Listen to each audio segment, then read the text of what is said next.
I just need to enjoy this. You have the option to do that. Yeah, unfortunately, I'm the one who controls when and when we don't film. When and when. Exactly, we're always filming.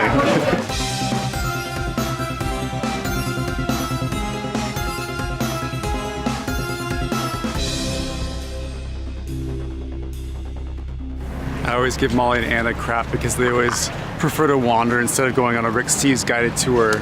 So Matt But said that. sometimes they're right when they want to wander because we run into places like this, which we probably wouldn't have found. So we're just about to start our Bari Gothic walk, which I'm very excited about. Bringing back a little bit of structure to our trip with Rick Steves. So Molly's gonna give a little summary of the significance of the Bari Gothic walk. So right now we're in the Gothic Quarter, which is the birthplace of Barcelona. It's where the Romans lived and the Jews and the Christians, but now it's like a trendy shopping area and there are a lot of antique shops and like music performers along the whole street. What's the first stop called? Avenida del Portal de the Angel, which I'm pretty sure is that sculpture right there. So our first stop is Avenida del Portal del Angel, which is a shopping street, and it got its name because at the beginning of the street there's an angel statue on top of the gate that would keep the city safe from plagues and bid voyagers safe journey as they left the city. And now it's pretty much just a shopping street with a lot of high-end shops, and then there looks like some local booths with goods. Fascinating. All right, stop number 2, here we come. This is the Church of Santa Ana. Because it was part of a convent, the church has a fine cloister, an arcaded walkway around the open courtyard, which is what we just walked through. There's a Greek floor plan, and there's also a Roman floor plan, and so there's 2 different types of architecture within the church. Muy fascinita. Here we are at stop number 3. So this is the Forecast, and this is where Picasso used to hang out with his buddies and grab a drink. And it was known for the Bohemian artist hangout in the 1900s, and it was created in 1897. Does it kind of have like the design, it has like a very, what's the word? So like all the letterings are like swivelly and there's like curvature to the design, like Gothic influence with curves. He's feeling himself today. What? You're feeling yourself today. What? For me, who's wearing a pink fur coat, but Joseph's also feeling himself. I promise you I did not look it up. I strictly remembered it from my brain. I was referring to Art Nuevo, was the type of design, which has like the kind of like wavy Gothic art form. So yeah, I'm wondering if, and this is Art Nuevo. Joseph, I keep seeing the word like modernismo or modernista, but I'm wondering if that's the equivalent of saying Art Nuevo. I don't know. Let's look into it. I'll put some facts up here. Eu vou te mostrar. So this is the fountain that's located at the end of Barcelona, and this is the last stopping point where horses used to retrieve water when they were going to go travel. And if you look at one of the tiles, you can see a woman carrying a jug of water on her head, and 1 in 9 Barcelonians used to retrieve water from this fountain. And it's still a working fountain where people can get water. So Anna said it's still working, but I wonder how you operate it. Does it just shoot out water every now and then? Oh wait, no, there's a thing at the end. Oh, whoa! Still functioning after all these years.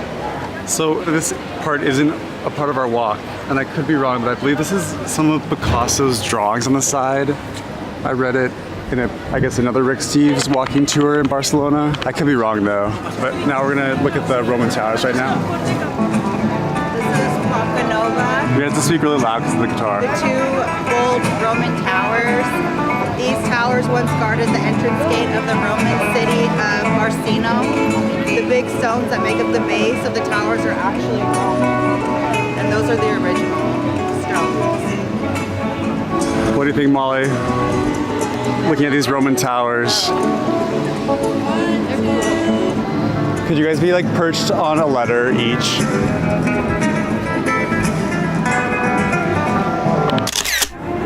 the Cathedral of Barcelona, and this is the center of Christian worship since the 4th century.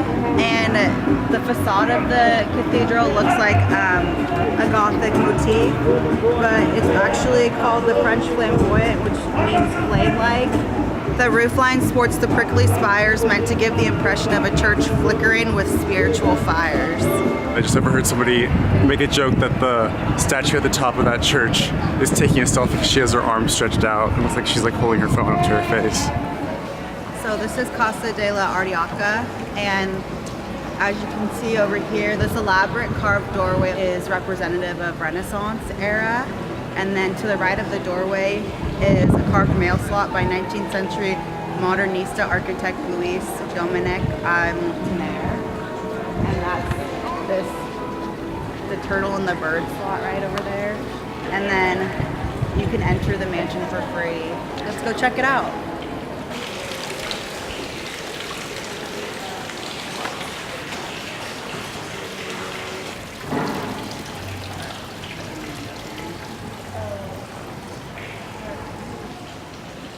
Are you just hanging out listening to the sound of the fountain? Peaceful. All right, Anna, what's next? Monument to the Martyrs of Independence. This is Monument to the Martyrs of Independence, and 5 Barcelonian patriots, including 2 priests, calmly received their last rites before being strangled because they resisted Napoleon's occupation of Spain in the early 19th century. Whoa. Before he gets strangled? Yeah, this is when they're receiving their last rites.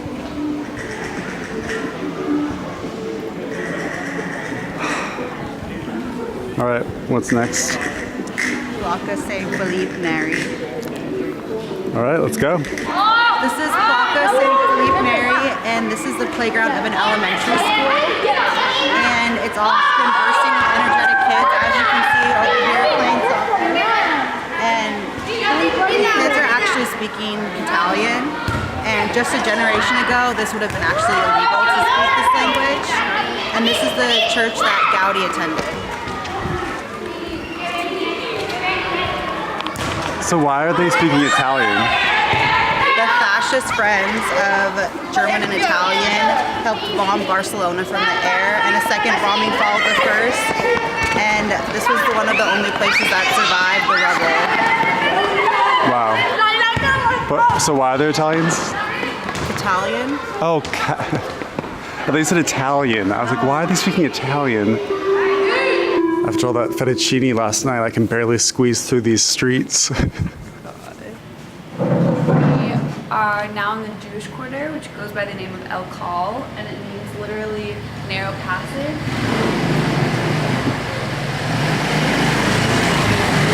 Because, as you can see, it's very narrow. There's a leather shop that's really famous on this stretch, and a synagogue. That was Barcelona's main synagogue during the Middle Ages. It's just an area that's very rich in history. Wow. That also crammed 4,000 people in these tight quarters so that the cathedral could keep an eye on them nearby. So we're looking for the synagogue right now, which is apparently somewhere nearby. Wait, so is this it? What am I looking at? It just kind of looks like a... Lean back here. Oh, that thing back there? What are you thinking of this walk so far? I feel like in Madrid it hit like bigger monuments. These are like smaller things to like, it's kind of, you know, like we haven't done a lot of the big Barcelona things yet. Yeah. To my loyal 5 vlog viewers, I think we're down to 2 vlog viewers now, my mom and dad. And my sisters don't even watch my vlogs anymore. So we're going to stop 12 now of 15 stops, and then we're gonna go grab lunch at the seafood place that my boss recommended. And then it just happens to be right next to the Picasso Museum, which I'm very excited to go to afterwards. This is the central square of the Barri Gothic. That takes its name from the Church of St. James that once was here, but it was torn down in 1823. It was once a Roman forum, and today it's home to the 2 top governmental buildings in Catalonia. Wow. Building number 1. Building number 2, I think. Next stop is what? Roman Temple of Augustus. Let's go. This is the summit of Mount Tabor, the Gotik's highest spot. A plaque on the wall reads, Mount Tabor, 16.9 meters. It was here that the ancient Romans founded the town of Barcelona around 15 BC. They built a fort on the hilltop protecting the harbor. Let's go inside and take a peek. All that's left now are 4 columns that you can see above. I see 3. The huge columns date back from the late 1st century, and they're as old as Barcelona itself. Did they lose a column And- before Rick Hughes wrote this? No, there's one back there. Oh.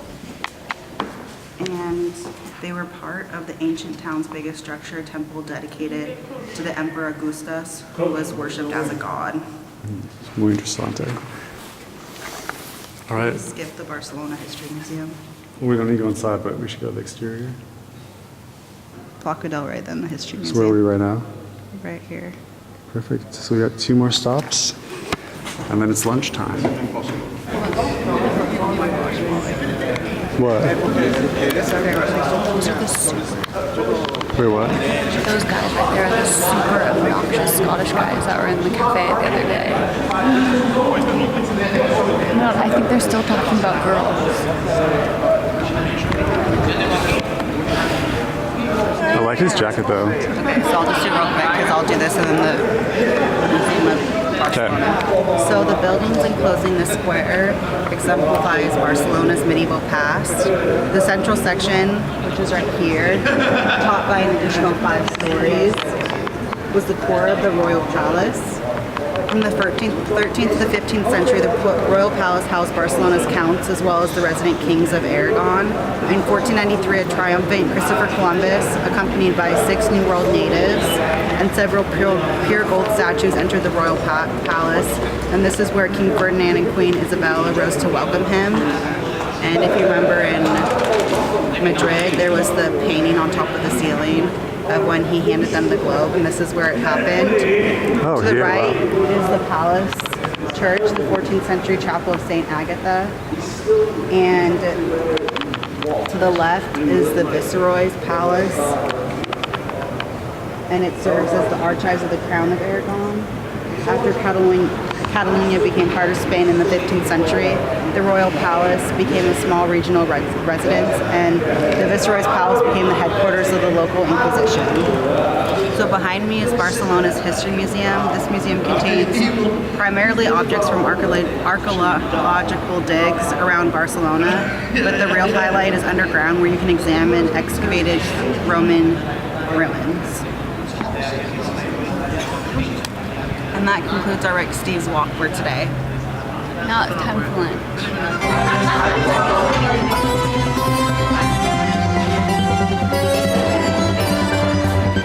Do you have dishes you recommend? All. All of Do you it? like fried or grilled? Both. It all looks delicious. Okay, I have squid is fried or grilled. This recipe is only grilled. Tuna, monkfish, grilled. Could you maybe pick some dishes for us? We definitely did the calamari grilled.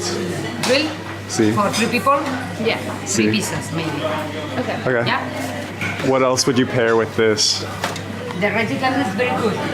Let's do that too. Very I tasty. think it was like 30 euros, but I would pay 100 euros easily for some delicious You have to seafood. pee.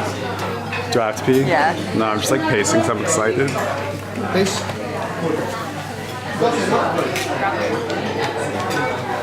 Alright, I'm excited. What were you filming?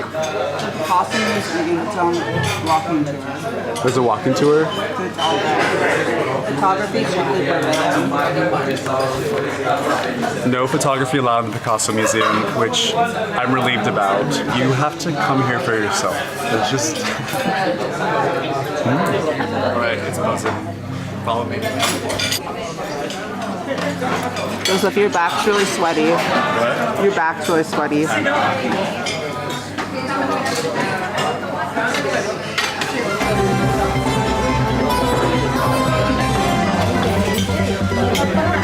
So So far we got our zuppa, the ensalada, and then our fried calamari come next.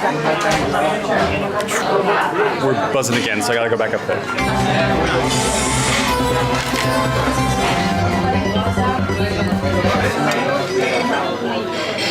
How is it?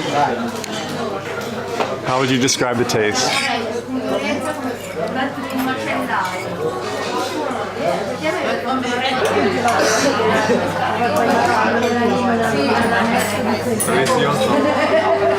Just like fresh, like everything.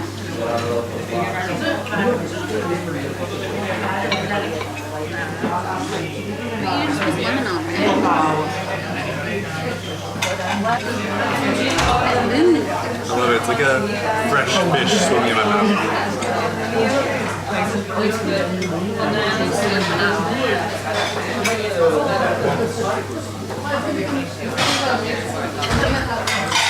Oh my god. Overall, your first oyster, how's it taste? The last one.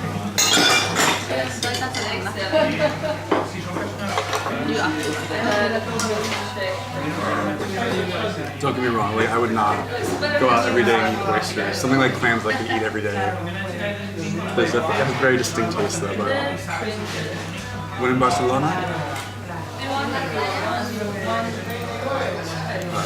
before you. So it looks like we're almost done with our meal. So we'll head to well, we still have a bottle of wine to kill. We do? Oh, the shrimp. So after we have our shrimp, we'll head to the Picasso Museum. I feel like this will be on display at the Modern Art Museum. Untitled. Number 26.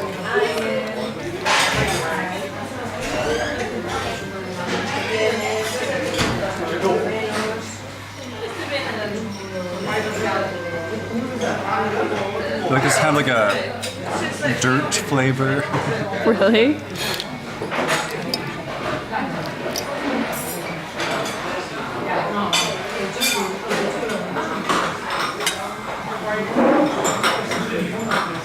It's really good. Not dirt. Oh, the aftertaste was a little bit earthy. So I'm full, that seafood was delicious, and now we are headed to the Picasso Museum. So this houses the most amount of Picasso paintings in the world. I'm very excited to check it out. Alright, I'm gonna go in. Adios, but don't talk.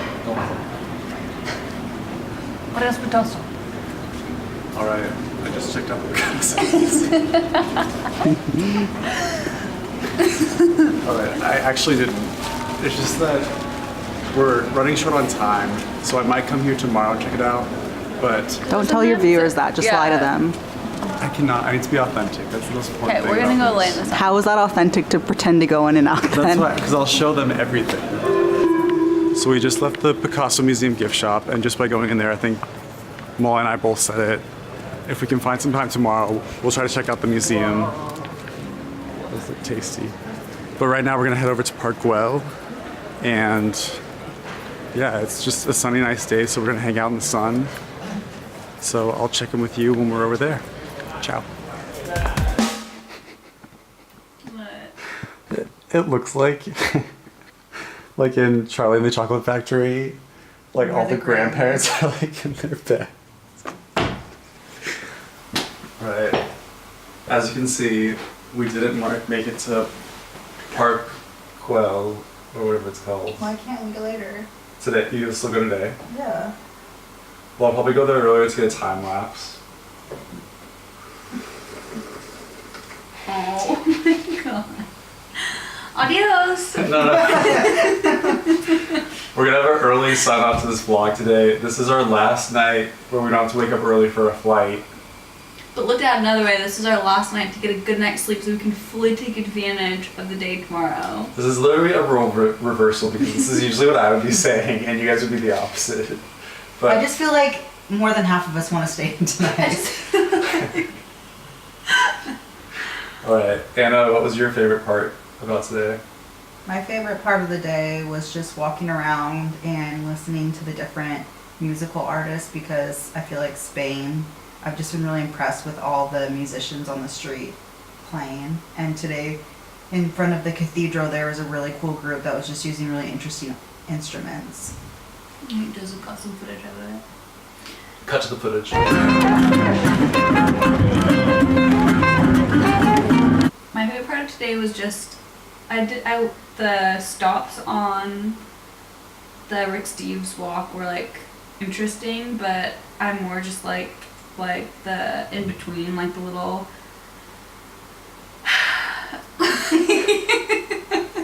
I can't talk right now. Give me one specific one. Like in the Jewish quarter, like all the narrow little charming streets we were walking through, and then it just felt like that was an inside look into Barcelona. I agree. I said earlier, Molly said she likes to wander, and so I'd say my favorite part today is we found that arch, Arc de Triomphe. and it's probably the most interesting sight that I've seen so far in Barcelona. Whoa. And we found that just the mere fact of allowing them to wander. So sometimes, you know, you have to break away from Rick Steves, even though maybe that part's on another Rick Steves walk. But yeah, it was a cool sight. So I think everyone's gonna take a little siesta, and then we're done vlogging for today. So we will see you tomorrow. All right. Adios.